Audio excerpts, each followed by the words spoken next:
తొడగొట్టారు, తొడలుగొట్టారు. మన ఆడపడుచుల్ని అవమానించారు, ప్రజల్ని నిరంతరం హింసించారు.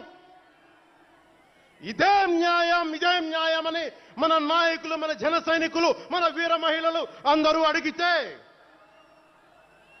గొంతెత్తితే వారిపైన కేసులు పెట్టారు, జైళ్లలో పెట్టారు, నిర్బంధంలో తోశారు. 4 దశాబ్దాల సుదీర్ఘ రాజకీయ అనుభవం ఉన్న నాయకుణ్ణి అక్రమ కేసుల్లో బంధించారు.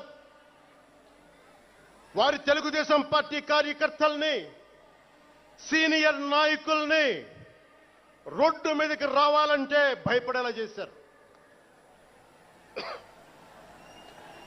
ఇక నాలాంటి వాణ్ణి తిట్టని తిట్టు లేదు, పాల్ చేయని అవమానం లేదు, చేయని కుట్ర లేదు, వేయని కుతంత్రం లేదు. ఈ ఎన్నికల్లో అసెంబ్లీ గేటును కూడా తాకలేవు అని మనల్ని ఛాలెంజ్ చేసి సరిచిన ఆ తొడల్ని బద్దలు కొట్టాం. ఏం చేశాం? బద్దలు కొట్టాం. బద్దలు కొట్టి ఆంధ్రప్రదేశ్ అసెంబ్లీలో 21 మంది ఎమ్మెల్యేలతోటి, పార్లమెంటులో 2 ఎంపీలతోటి అడుగుపెట్టాం.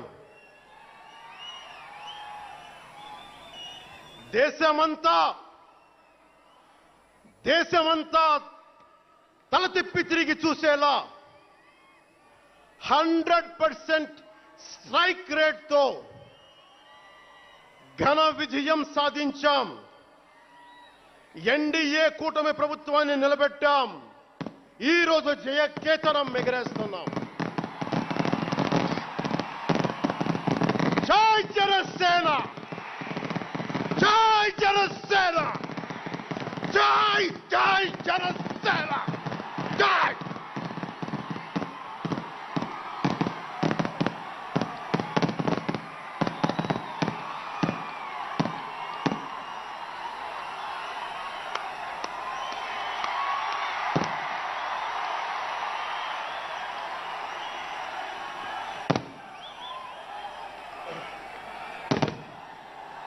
భరత భూమి నేర్పినదో, ప్రజాకోటి నేర్పినదో నిజమేమిటో కానీ ఒట్టి చేతిలో శత్రువుపై దుమికే శక్తి ఉంది అని చెప్పిన దాశరథి కృష్ణమాచార్య మాట బలం తెలంగాణకే కాదు, నెల్లూరులో చదువుకున్న నాకు కూడా.